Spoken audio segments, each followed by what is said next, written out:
Welcome back to the Structure Talk podcast on this rainy day, both in Minnesota and in Florida. Sounds like we've got the same weather going on right now. How you doing today, Tessa? Doing well. Surprise, Reuben.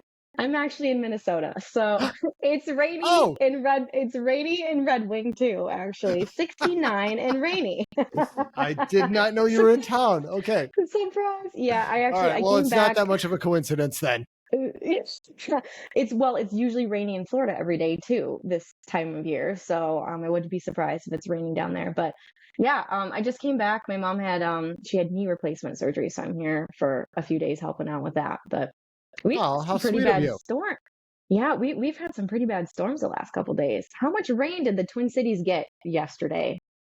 This much. I'm holding my hands together or apart. I I I I don't want to. know. It was a lot.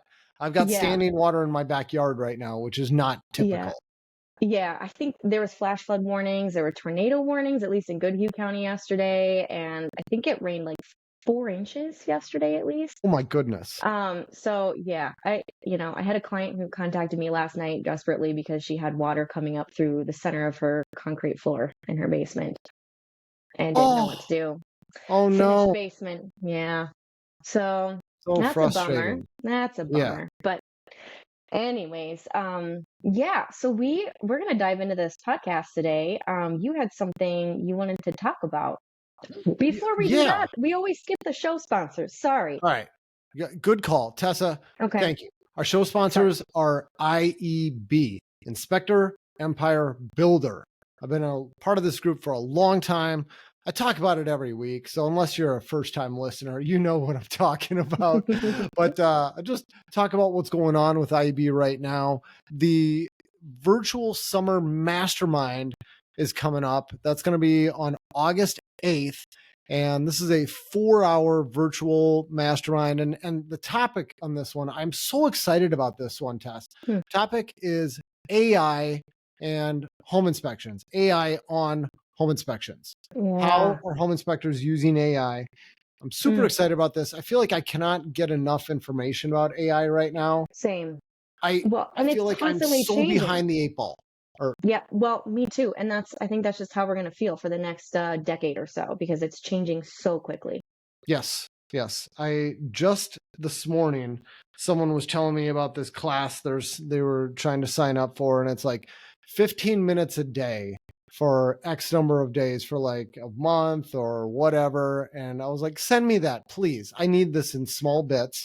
And I Yeah. did, and I signed up for 15 minutes a day for the next 3 months, taking Wow. this, little bite-sized pieces. So I'll let you know Oh, how that goes. who's putting this on? Is this I have who's running no this idea. educational Someone thing? Okay. oh, It, you mean for IEB? yeah. Well, no, this is IEB that's doing the 15-minute classes No, I every just day. totally Oh, okay. stomped all over my commercial for IEB with that.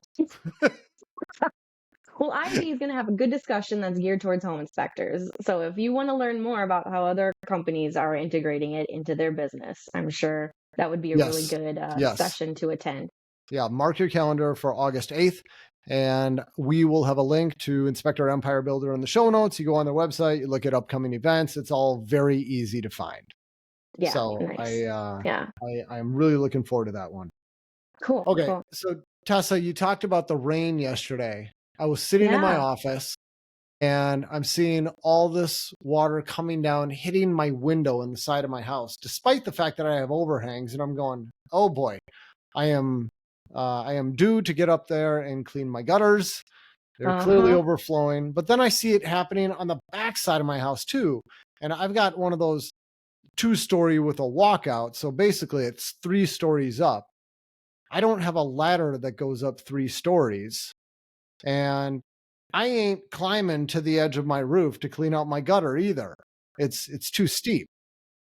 Wait, how many years have you lived in this house? Like I don't know, 7.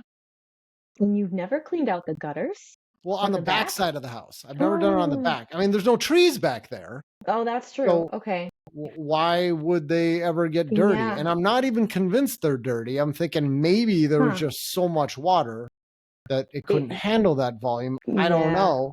But Yeah. what, Tess, you got any ideas for me? Hire someone. I don't do that. Um, I know uh, you don't. What about, well, I was gonna say, can you use a drone to see if your gutters are clogged in the first place?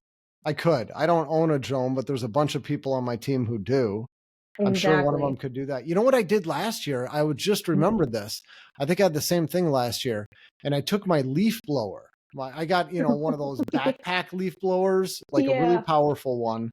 yeah. And I took the end of the hose and I duct taped it all to my downspout extension and I let her rip. And I was hoping to see a very satisfying plume of leaves and debris come shooting out of there. And it wasn't much. There was a little bit that came out, but it's not Uh, what I was hoping for. hey, that was a good idea. Very creative, though. Yeah, I was gonna say, what's the pitch of your roof? It's Is it over probably 612? I would guess no, it's more than 6. It's probably like an Oh, 812. yeah, I that mean, makes my palms sweaty just thinking about going down at like an 812, 3 stories up. not to the Mm, edge. No. yeah, no thanks. No. No No thanks. thanks. Yep. Yep, not gonna do it. Yeah, that's tricky. That's Yeah. not an easy one. Nope. Nope. So, yeah, maybe we'll get a drone. Maybe I'll tell you what I find out. Yeah, Maybe it I was was gonna just say overloaded. step one, see if it's even a problem, if it's Yep. clogged. Yep. If there's any listeners, you got any great tips for me on how I could figure that out? I mean, of course, I could take an extension pole. You know what? Maybe I'm gonna do that. Just as I'm saying it, I've Oh, got a yeah. GoPro camera. I could just put that on the end of my painter's Mhm. pole. I've got like a 24-foot pole. Oh, That'd there be you so go. much easier than a Yeah, drone. do that. Do that. I was thinking you had a drone, but um no, you Well, just know people that have drones. So, well, yeah, you have a I've got a company that has drone. I drones. haven't fired it up in like 5 years. I don't know if it still works or not. I don't even want to Yeah. mess with it. Yeah, use your GoPro. Yeah, yeah, yeah, yeah. Okay, I'm glad we talked through this. You know what, Ruben? That's what I do for a living now. So I'm You are happy so helpful. to provide my services to you. Yeah, yeah. Appreciate you. Tell me about your business, Tess. Just reminder for our listeners. What are you doing day to day with your business? Yeah. So your house coach, I help homeowners, I help contractors, builders, basically kind of figure out house concerns or questions. And it could be anything from, my house is uncomfortable, I've got high energy bills, I want to make it more energy efficient, to I'm feeling sick in my house and I don't know what's going on. I've had in all these different contractors, they're telling me different things. What do I do? And so I help people basically kind of prioritize the most efficient, cost effective way to get to their house goals and resolve their issues. And so I'm using my building science background, my home inspection background, and I'm looking at the house in a holistic lens. And I'm talking to, whoever it is that has the issue to help them resolve that. So and point them in the right direction. Love it. Love it. And how do people find you? I've got a website. You can go to my website, yourhousecoach.com, and all my information is on there. Sweet. Sweet. Okay. Love it. Yeah. Um, I want you to maybe the next few share some case stories, like when you're Mm, thinking about it. That okay. would be we've done that in the past with some stuff that you come up with, Mm, and I think those are fun to hear about. And yeah. that's really what we're going to be doing today for this podcast is doing the opposite side of that. Uh, I do ride-alongs with my team when I can. I have tried to make a priority of that because I think it's just good for me to connect with my team. I was on a call with some other home inspection company owners the other day. It was with IEB, Okay. and there was one person who was kind of just a little bit lamenting about how they have the leadership team go along on ride-alongs with their team, but they have a hard time checking all the boxes and making sure their inspectors are doing all the things that they're doing. And he was kind of going, but is that really what we want? That's not building any relationships with my team. And Yeah. that's really why I'm doing the ride-alongs is just just to hang out with my inspectors and give them a hand when they need it. And I'm just there to be their assistant. Like, hey, what can I do to make your job easier? How about I set up the ladder in the attic? How about I get up there today? How about I open up the panel? It's just hang out, be friends. That's it. I'm not there with a checklist. Did they do this? Did they do that? And I You're get a ton of value out of it. Love doing you're these. the you're the most awesome boss ever. Can I work for you? Oh wait, just kidding. I already did. Yeah, I would say most company owners or most bosses would be going along to make sure that their employees are doing what they need to be doing, and yeah, trying to check the boxes. But you know, I appreciate that you've got a different perspective, and you're just trying to kind of number one stay connected to your team and your employees, but also I think stay relevant too to what's going on in the company and any challenges that arise and how you handle that. And um, so I think that's awesome that you're doing that. I know it takes time, of course, but it's a priority for you, and that's cool. It is. Yeah. Yeah. I've thought this is probably some of the best use of my time. Yeah, And yeah, it sometimes it creates some podcast fodder, which is what we've got today. that's perfect. I was gonna say too. I think it's an interesting approach to you know so many companies and large companies as they grow and scale, they need they look at what their inspectors do is kind of checking the boxes and did you do this, did you do this. And so there's like, I guess the motivation behind doing the right thing is fear that you're going to get in trouble or you'll get fired or something like that. And instead of taking that fear approach, like you're actually showing your team that you care about them and that you support them and that you want them to succeed. And that actually, I think, at least when I worked at Structure Tech, it made me want to do my best every time because I didn't want to like let you down. I didn't want to make a mistake and make the company look bad or just not do a good job. It's like, well, here you are showing up for me. I want to show up for you too. And so it's motivation, I think, and dedication and loyalty that you're building by doing that. Wow, I hadn't looked at it through that lens entirely. That just reinforces what I'm doing. Thank you, Tess. See, you're just Yeah. such a good therapist here. There you go. Maybe I should open up another business. Right? Just kidding. Yes. Just kidding. Well, yeah, let's get into some of these interesting things that you saw when you were doing your ride along in Twister weather yesterday. Yeah. Well, it wasn't yesterday. This was actually last week. Oh, But last week. Okay. so there's two of them I'll share, and I won't talk about where these were just in case people get funny about sharing details. But I'll Mm-hmm. talk about who the inspectors were. Okay. One of them was Greg. We did a nice little, I think it was like an 80s built split entry home. And it was actually really clean. And I got to, what's interesting is I was spending a fair bit of time outside walking around, and I noticed there was a neighbor out there, and she looked like she was probably retired. And she was looking at us the whole time, like very interested. I don't know if she actually had anything to do in the yard. I think she was just being a little bit nosy. But You were the entertainment for the day yeah, for yeah. her. So, and we always set up our yard sign in the front yard. It says home inspections, our little tent Yeah. sign, so people know what's going on. Yeah. And I just kind of moseyed on over to her side of the yard. Hey neighbor, how you doing today?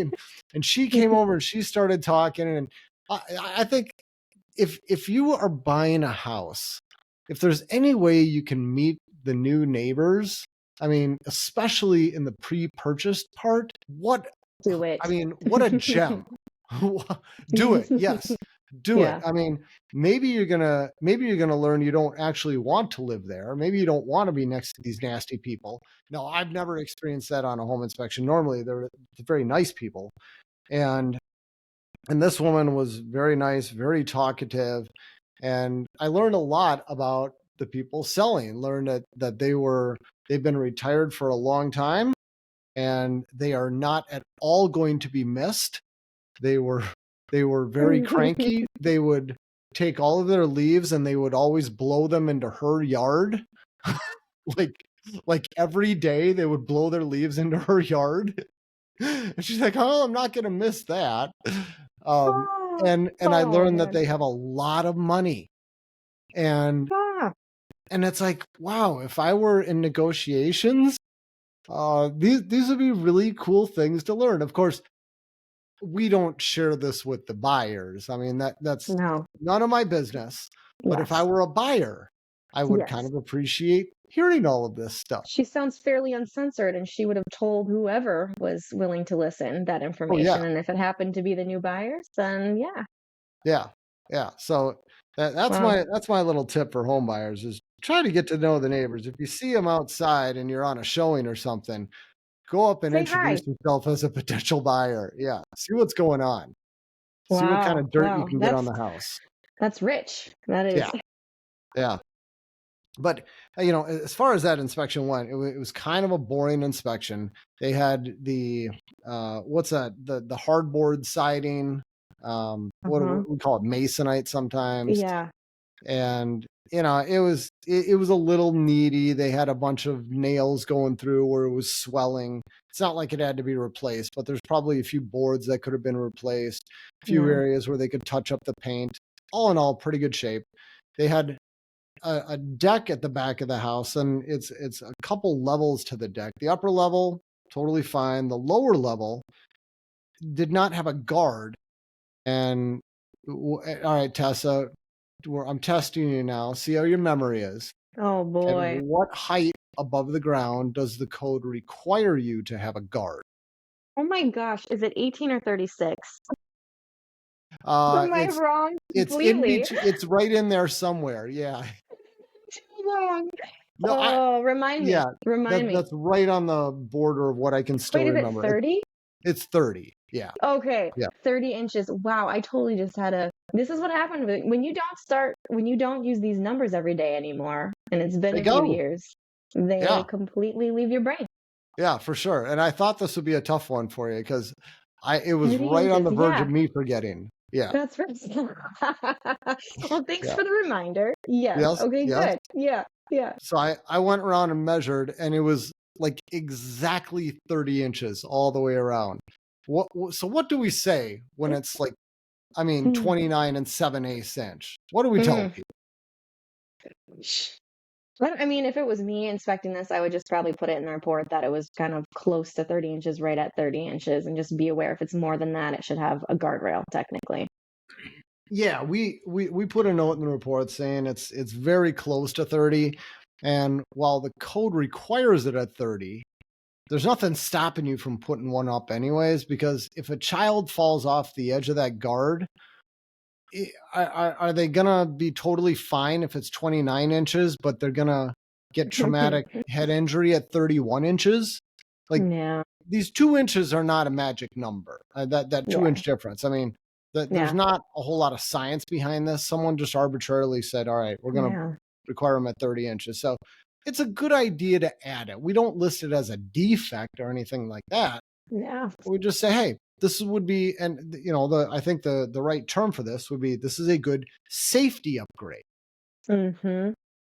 Yeah, I like that. And same thing goes with smoke alarms. If you don't have smoke alarms in the bedrooms, it's a good safety upgrade. If you don't have photoelectric smoke alarms, which of course most houses don't, it's a good safety upgrade to add photoelectric smoke alarms. Not a defect that you don't have them, just a good thing to do. Now, would you say the same thing for like a new construction house if you're inspecting it and they don't have smoke alarms in the bedrooms? Is that a safety upgrade or is that a code violation? That's just plain wrong. And Okay. you've got the right to push back on a builder. There's someone who is unquestionably going to pay for that. And I think a really good example of that would be insulation. If you're on a new construction house and it's got 10 inches of insulation, but you're supposed to have 16 inches, this is done wrong.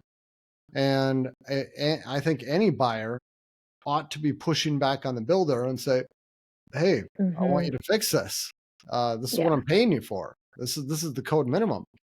But if that house is now 2 years old and you're buying it from somebody else and they didn't put enough insulation in, now what? Do you Mhm. push on it? No, you really don't, because who's going to take care of it? Yeah. This is an existing house now, so I think it's a totally different animal when you're doing new construction. We do have a different Yeah. lens for that. Yeah. Yeah, different standard. Yep, Yeah. yep, definitely. It's a good question. When they originally built the house, they had the overhead electric wires, also known as the service drop. They had them Mhm. coming in to a nice high point on the house. They met all the clearance requirements, but then they added a deck on the back of the house right by the Mm. service drop. And so now the service drop, I can just reach my hand up just a little bit above my head Oh, and no. it's right there. And so I put my hand behind the wires and I took a picture just for Picture. perspective, going, Yeah. hey, this is a lot closer than it should be. Yeah. And I think a really easy solution to that, instead of moving the service drop and doing all this stuff, just build a fence. I mean, take the guard, or Hmm. we keep saying guard. That's the technical name for it. A lot of people call it a guardrail. You could just Mhm. take that guard and extend it up above the service entrance, and now nobody's going to touch it. And Hmm. while I don't know if that technically meets the letter of the code, but it would definitely meet the intent of the code. And Hmm. you're not going to have anybody accidentally touching the overhead wires. What do you think about that for a solution? Well, I trust you. It sounds like that's a good solution. I'm more of a visual person, so I'd have to see what the house looks like, the service drop and the deck to be like, okay, does having a 9 foot high fence between, well, I don't know, how tall does it have to be? How high up is that? I'd say, well, the way it worked was the service drop came in right to the corner of the house and the deck Huh. came right to the corner of the house. So really all you'd need to do Oh, is extend the guard up okay. 7 feet, 6 feet, seven Just feet, so something people like can't that. reach out and touch it. Yeah. Exactly. Yeah. That sounds like that's probably the easiest and cheapest solution to that. Because how much would it cost to have the utility company come out, an electrician, and like raise that service drop? Thousands, I would think, I would think. if you're I paying an would think. electrician. Yeah. Yeah. Yep. Yep. You're gonna pay a lot of money for that. So that was our suggestion there. Now, next one, I thought this is a fun building science issue. Yeah. I'm looking at the siding now. Now in the attic, they had a ton of insulation. I mean, there's a lot of it. It's cellulose. There's probably some attic bypasses, but it was so deep and the roof pitch was so low that Mm. there's nowhere I could actually crawl in that attic. I mean, all Yeah. I could do was look, but didn't look like they had moisture up there. I mean, there's no staining on any of the nail heads, no staining on the sheathing, no evidence of any moisture up there, no evidence of ice dams. I mean, it all looked like a really nice, clean attic. And with cellulose, when that stuff gets messed up, you notice it. But when it's been sitting there undisturbed for 20 years, it looks very even. Yeah. So it looked like nobody had messed with the attic, but on the side of the house, on one side, they had a stain coming out of the siding, and it wasn't the top course of siding. It was like one or two courses down on the siding, and there's these brown stains coming out. What's going on, Tess? Well, lots of questions for you. What was on the other side of that siding? Is there a bathroom? Is there ductwork in the exterior wall? What's going on there? Because there's Yeah, moisture, I think obviously. they had some ductwork in the exterior wall or right Okay. by it.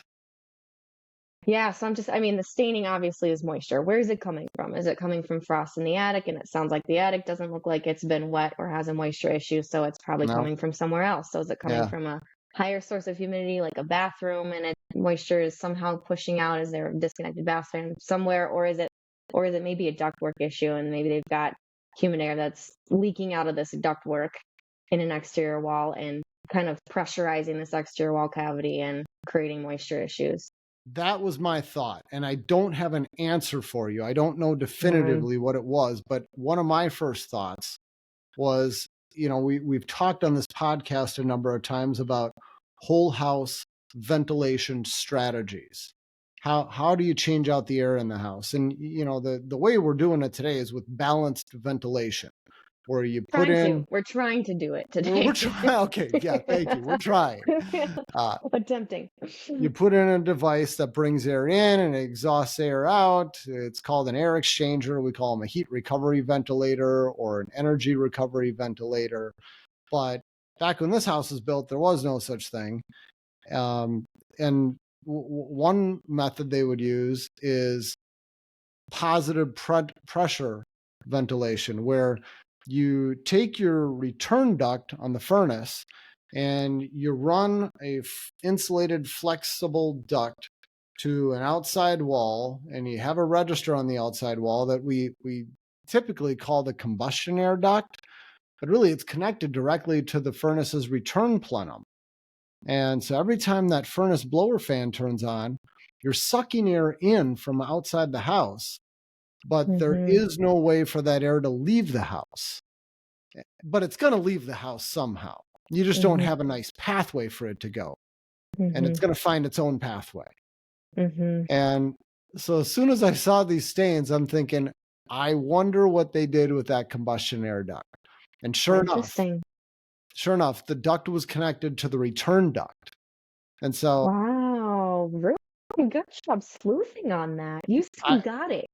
I think that was the issue.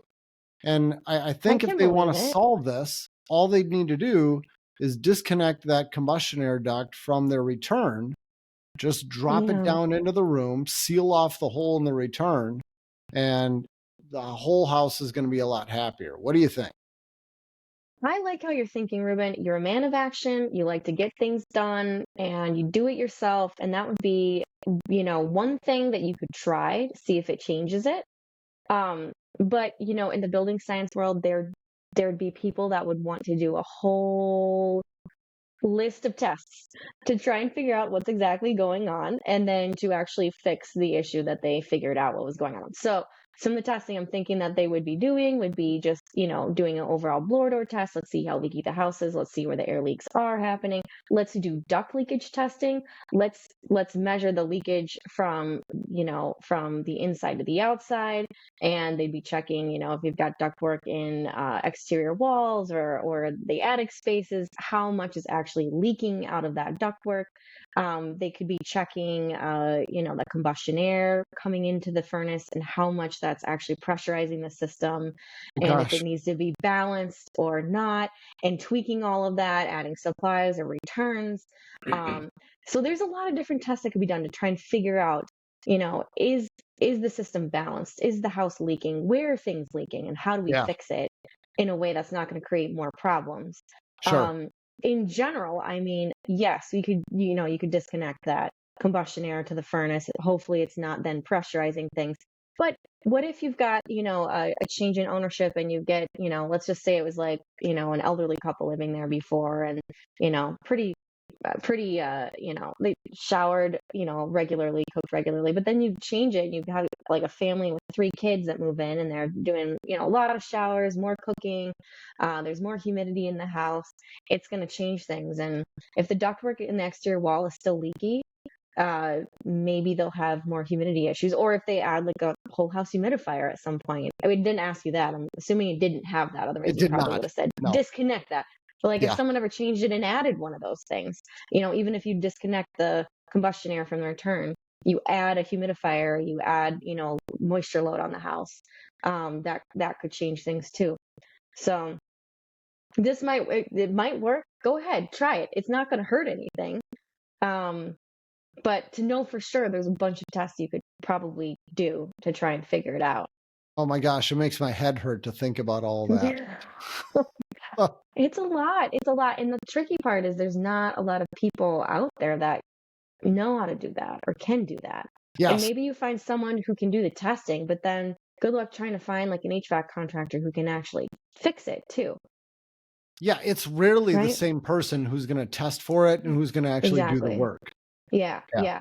Well, what's interesting? So there's a company called the Energy Conservatory based out of the Twin Cities, and they are the ones that basically build blower doors and a bunch of other diagnostic testing tools used for building science stuff, duct blasters, flow meters, and all these things. And so I've been kind of talking with them and recently, and I'm going to be working with them to help create some training curriculum, because what they Fun. want to do is basically there's this whole, as you know, and we all talk about, there's a need for people who understand the house as a system, building science, and have tools that they can use to test and figure out what the problem is and how to fix it. And so the Energy Conservatory creates a lot of these tools, and they want to teach these contractors how to think holistically, think about building science, all these parts and pieces, understand it, have the tools to be able to test, and then know how to fix it too. And so they're working on training, HVAC contractors and other building contractors on how to actually do this. So hopefully we can Mm, have a workforce that is able to come in there, and think about these things and do some of these tests and then actually do the work to fix it too. that is so smart. I love it. Yeah, yeah. So I think that's a pretty cool initiative, and want to help them do that. Yeah. Yeah. Yeah. Well, I'm going to be very interested to watch some of your content once it's created.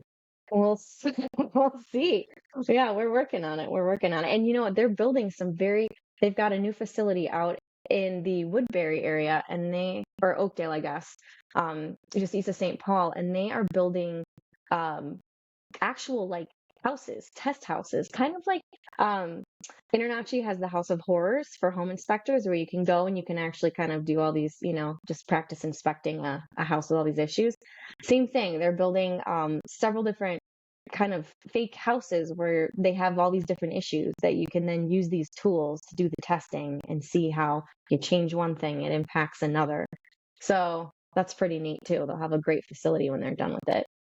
Really cool. Really Yeah, cool. yeah. Huh. Sorry, I didn't mean to turn this into a plug to the Energy Conservatory, but No, it's great. what you're It's saying good is to know tying that into, there's yeah, where my resources head is for at. people to get trained on this. Yeah, Yes, there will be. There is now, and then there will be more, hopefully a lot more in the future, where we can do more trainings like that for contractors that want to know how to do that stuff. I'm thankful that we got this in our backyard here. I know. Isn't that awesome? Yeah, Yeah, it is. Yeah. very cool. And are they associated with the Minneapolis blower door?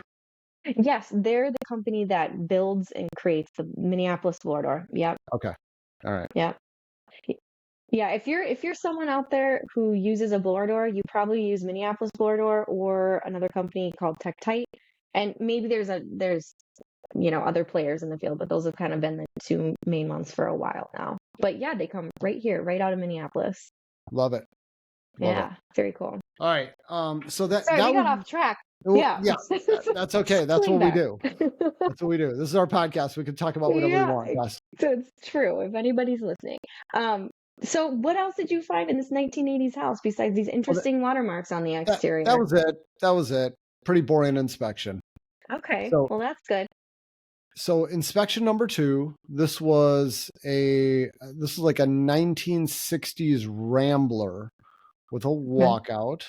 And I was doing this one with Jeff, and it was an interesting day. It was kind of nice outside, and then the sky started getting dark, and we got the outside inspected, and then we head in, and the storm came in. Man, it was something, and it was like you could just see it going across the backyard. We just stopped inspecting. We started staring out the windows because it was coming down in sheets. I Ooh, mean, good really timing. heavy. Yeah, Yeah, you yeah, finished the exterior before it hit. yeah. It's always nice when you don't get stuck in that. It's Um, true. I mean, we do talk about inspecting when it's raining, and you can see a lot of things that you wouldn't normally see. So it's nice to be able to check those things. But it's also nice to also be in the house when it's raining it like is, that. and we're looking out in the backyard, and right in the middle of the backyard, we see this like geyser of water coming up. It's coming up about a foot out of the water, just shooting up. And the buyer, the new owner, he's like, what is that? Is that part of the city? Blah, blah, blah. And we're able to say, no, we actually saw some downspouts going into an underground system. And Cool. we don't always get to figure out where that underground system terminates. But today we know exactly where it's going. It So terminates and that it's working. it's working. Yes. It's not Yes. clogged. Yep. Yep. So this is a bonus. We get to see that today. I should have taken a Awesome. picture of it, but that's Yeah, all right. that's cool. That's cool.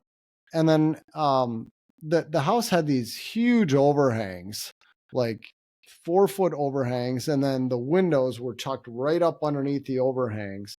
And this is one of those houses where I would have told the buyer these windows will never get wet. I mean, they will never see a drop of water. But Tessa, darn if you didn't get this huge wind gust, and I could see the rain coming up the hill. We're kind of high up on a hill, and you're looking down. You could Yeah. see the rain coming up, and darn if it didn't get the tops of these windows wet, and the Oh. soffits actually got wet. 4 feet in at the house, the wind, I kid you not, it was blowing the water up underneath Oh the my house. gosh. And I'm Wow. telling the buyer, I was like, you know what? 2 minutes ago, I would have told you these windows will never get wet for their entire life. I would have said that 2 minutes ago. And here we are. They are getting wet. This is not normal. Mother Nature will humble us. But you know what? It's a good Yep. reminder, Reuben, that yeah, you're right. Like 99% of the time, that part of the window will not get wet. But on the 2% of the 1% of the time that it does, it could create some issues Yep. if it's not flashed properly. Yeah, never say never, right? Never say never. And especially, I'm just thinking about, now I'm spending more time in Florida, places where they have rain that comes horizontally or upward from hurricanes or high winds that you never know. Oh yeah, you get to deal with that all the time. Sure. Yeah. Yeah. Uh, Well, that's an interesting observation. yeah, that was fun to see. Another thing we noticed was on the south side, they had a fair bit of peeling paint on what I think was redwood siding. Yeah. And I used to have a house that had redwood siding when I used to live in Minneapolis. And there was nothing I could do to keep that paint from peeling. I mean, Huh. we went through hell and high water. I ended up having a buddy. He worked at a paint store and he's like, here's what we're going to do. And we scraped it all down. We used sanders to get it all smooth looking. And we took this stuff that was the consistency of Elmer's glue and we painted that around the whole house and caulked everything and made it all perfect. It's supposed to be this super primer that's never going to fail. And then we painted it 2 years later. Same thing. And at that point, I just kind of gave up and I said, I'm not going nuts anymore. And the next time it needed work, I just kind of did a half, Yeah. I scraped it as good as I could and then Yeah. used the same color of paint to Yeah. paint the whole side of the house. And it was only one coat that way since I'm not Yeah. changing colors and just did Yeah. it quick and dirty. And I just resolved I'm going to have to keep doing this. And I got a painter I was talking to recently and I was asking, what do you do about that? And, he's been a painter for 20, 30 years. He said, there's nothing you can do. Why is that? It has to do with the wood, the tannins in the wood and how this wood does not like to hold paint. And he said the only way when we deal with that is we blast it. We use like I don't remember what the term was, but I remember he said something about using walnut shells, and they blast all the paint off, and they get right down to the bare wood, and then they stain it, but they won't paint it because he said there's nothing you can possibly do. It's not going to hold paint. Wow. Thankfully, the rest of the house looked pretty good, and the amount of peeling wasn't major. But I thought that's interesting. So we put a note. You got some peeling paint. We don't go into all these little details about how you might not ever be able to solve this problem because I don't know. I don't Yeah. know. Maybe my house Yeah. was just an anomaly, but I've got it on some pretty good authority that this is a challenge to deal with. Yeah, I'm picturing the exact house that you're describing, a 1960s Rambler with the wood shake siding or I don't know if it's wood shake. Is it lap siding or It was shake? lap But siding, lap big, thick siding. laps. Like, Okay. I mean, Okay. somewhere between 3/4 and 1 inch siding, real thick stuff. Yeah. Wow. Okay. Yeah, and that's the type of siding you don't want to tear off and redo it because No, it's such a I mean, it's this old good quality wood that is so durable. You'll never find an equivalent for that nowadays. So so you true. keep it, Yeah. but what do you do? Yeah, you just have to battle the peeling paint forever for the rest of your life. Unless you want to sandblast it with walnut shells and just, I guess, stain it. But can you do that to the whole house? Can you remove all of the I'm sure it would take a long time and be expensive, but I can't imagine. Yeah, Yeah. I would think so. Whew, Yeah. that wouldn't be a fun job. Yeah, maybe we'll get him Mm-mm. on the podcast to talk about that. That might be a fun topic. Yeah, yeah. We did have someone on a while ago to talk about new paint products, and I Yeah, have to re-listen to that one, but that was an interesting show too. yeah, yeah. Do a But part yeah, two. we were really focusing on stucco. We never got into the wood stuff. Yeah, yeah. I should have asked him about it. Oh well. Okay. Interesting. Another thing we found was the house was. I mean, it was really nicely maintained. It was really buttoned up. They had a nice job of all the insulation. All the windows and doors were nice and tight. But they had a really powerful kitchen fan, and they Hmm. had an orphaned water heater. And so, of Oh, course, you know what we found. you find some backdrafting at the water Yeah, heater? yeah. We had backdrafting at the water heater. They did have a combustion air duct, but Okay. I don't think it was sufficient. It wasn't big enough because as soon as we opened a door, the backdrafting stopped. Close the A door to door. the exterior? Yeah, As soon as you open an yeah, exterior door? Okay. yeah. Yeah. Or a Yep. window. As soon as we Sure. allow more air into the house, backdrafting stops. Close the door, starts backdrafting again. So Yeah. You solution is know, pretty straightforward. I was gonna say that house sounds like a good candidate for a power vent water heater or electric water heater or heat pump water heater, something that we don't need to worry about backdrafting for. Yeah, That's my take on it. yeah, Instead of yeah, cutting more holes into your house and trying to get more air from the outside in, let's just make sure that this can't exhaust carbon dioxide and other yep, harmful products into your house. yep. Agreed, agreed. That would be ideal. Yeah. What else did we find? There was a whole bunch of outlets in the basement that didn't work, and there was Hmm. one GFI that would not reset. So Oh, what was there's hooked up to that GFCI? Hopefully not the refrigerator or anything nothing, important. nothing, and we Okay, didn't good. trip it either. Oh, good. It was Good. already Okay. tripped when we got there. So Okay. we know why all Yeah. these outlets don't work. Somebody surely knew about this. Yeah. The house had sub slab ductwork in the basement. You know, Oh, it's that was it ductwork that runs on. asbestos? Yes, yes, it was. Yes, Okay. transite 1960s. asbestos. Yep. Yep, Mm-hmm. yep. And so we were very diligent about removing every registered cover. We Wow. took our long, skinny mirror and we stuck it in every hole, and we took a flashlight and looked both ways down it, Wow. everywhere possible, dry as a bone. Didn't Really? look like it Okay. had ever seen any water, and it was relatively clean. You know, not pristine, of course. It's old, You know, but I was not expecting that outcome. Usually there are stains or there's yeah, some signs of water. So that's a happy story. Was the yes, house on top of a hill or yes, did it it was. have sandy Yep, soil too? Okay. yep. It was located kind of high up on a hill. I mean, you Yeah. could look down the backyard and you could see way down. You could see the Okay. neighbors a block away. Wow. Yeah. Yep. So that was definitely uh, That was their helping the saving situation. grace. Yep. Yeah. Yep. I think Okay. so.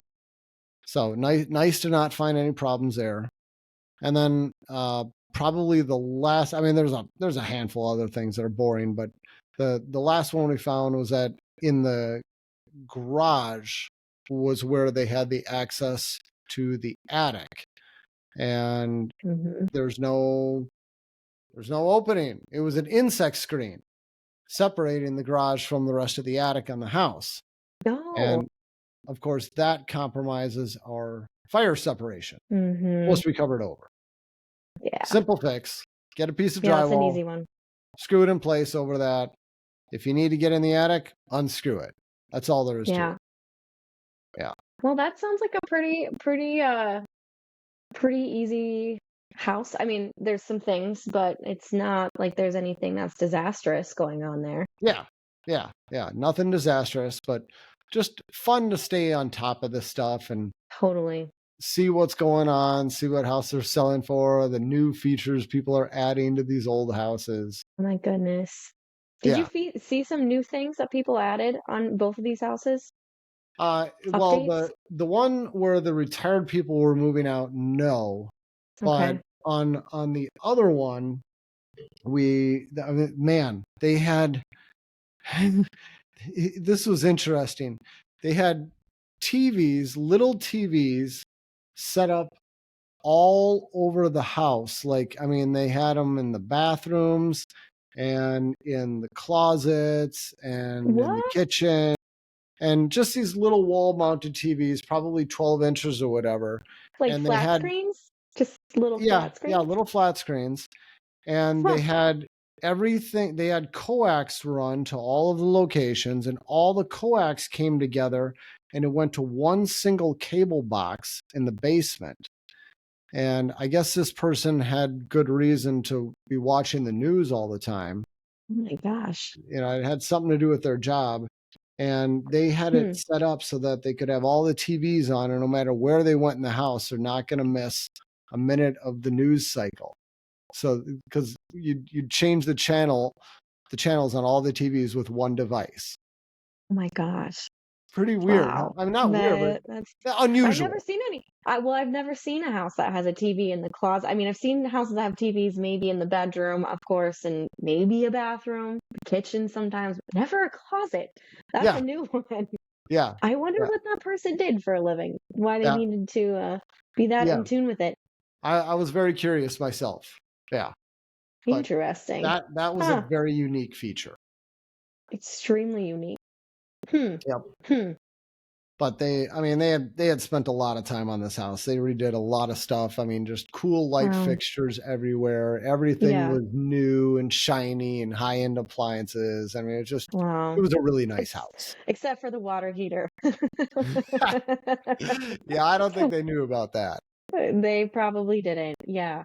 Was that thing backdrafting when you had all the exhaust appliances turned on? And was it not backdrafting when you turned them off? I know you said you opened up the door and it stopped, but did you ever try it with all the doors closed and just none of the exhaust fans on to see if it was backdrafting and just kind of like a normal condition? I don't think we did. Yeah. Just curious because sometimes too you'll notice like just turning off one of the fans in the house will be enough to help that water heater establish a certain draft. It's just kind of right on the edge. Yeah, I would bet if we had turned off the kitchen fan, it probably would have been fine. Because, Yeah. I mean, everything on the installation looked good. It had a nice rise. It all looked fine. Yeah. Yeah. Yeah. Well, and you know what? Kudos to you guys for checking that because a lot of home inspectors probably don't even know what backdrafting is. I hope you're wrong. Me too. Me too. Yeah. But if you're listening to this podcast, we've talked about it a lot, so you know. Yeah, if you're a regular listener, you know all about this. Yeah. Yeah, yeah. And if not, go back to a podcast where we dive into it a little bit deeper because I'm sure we have. I think we have. Yeah. Well, interesting, Reuben. That was fun. Anything else that you saw at those houses? Yeah, yeah, good times. No, I think that was it. That's Okay. the rest of it was pretty little stuff. Yeah. Nice. One last question. Cool. Did that 1960s house with a walkout, Well, did it have asbestos tile flooring? it probably did at some point, but the previous owner had redone everything. Okay. So maybe it did underneath the existing stuff. We didn't see it. Yeah. Yeah. Yeah. Yep. Yeah. It was really clean. Nice. Okay. Good. Good. Well, All that's right. fun. Well, good show. Thank you, Tessa. I think your internet is getting a little choppy because I think we're both talking over each other now. But Time to end the show. but we Thanks got for listening, 49 everybody. minutes out of this before that happened. All right. Yes. If for the listeners, if you got any questions, thoughts, whatever, you're welcome to email us anytime. We read them all. You can reach us at podcast@structuretech.com, and we will catch you next time. See ya. Thank Thanks you. for listening.